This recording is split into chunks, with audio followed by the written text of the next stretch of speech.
Vous vous êtes jamais demandé d'où viennent les langues romanes? Vous savez, comme le français, l'italien, le portugais, non? Personne? Je l'aurais dû deviner. Alors, posez-vous vite cette question avant que la vidéo commence, et puis alors je vous donnerai l'histoire des langues romanes. Il était une fois une ville qui s'appelait Roma. On la connaît aujourd'hui par le nom Rome. Les Romains adoraient envahir des pays étrangers. En fait, c'était leur passe-temps préféré. Ils se prennent, font de vini vidi vici, tabassent tout le monde, et puis alors se mettent à régner. Partout où ils allaient, ils apportaient deux choses, les MST et leur langue, le latin. Cet latin n'était pas le latin qu'on apprend au lycée ou entend dans une église catholique.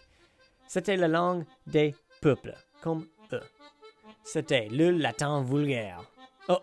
Au fait, il faut savoir que ce mot-ci, ce vulgaire, n'a rien à voir avec les choses cochonnes. T'as pigé? J'ai dit cochon et c'est un cochon. Ouais. Ça vient des mots sermo vulgaris, c'est-à-dire le langage populaire, le langage des personnes moyennes. Le latin vulgaire était 1000 fois plus simple que le latin classique. Par exemple, les genres du latin classique sont passés de 3 à 2, le masculin et le neutre ayant fusionné. Certains mots ont subi une évolution. Parfois, les sons des mots changeaient. Canare est devenu cantare, ce qui nous donne chanter en français, cantar en espagnol, et choses comme ça. En plus, on avait tendance à utiliser l'argot au lieu des mots plus vieux. Ça nous donne infantes pour liberos, ce qui nous donne enfant en français. C'est grâce à cette version de la langue que nous avons toutes les langues romanes actuelles, comme l'espagnol, comme l'italien, comme le portugais,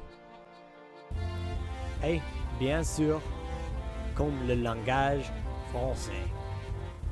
Oh, baguette, poisson.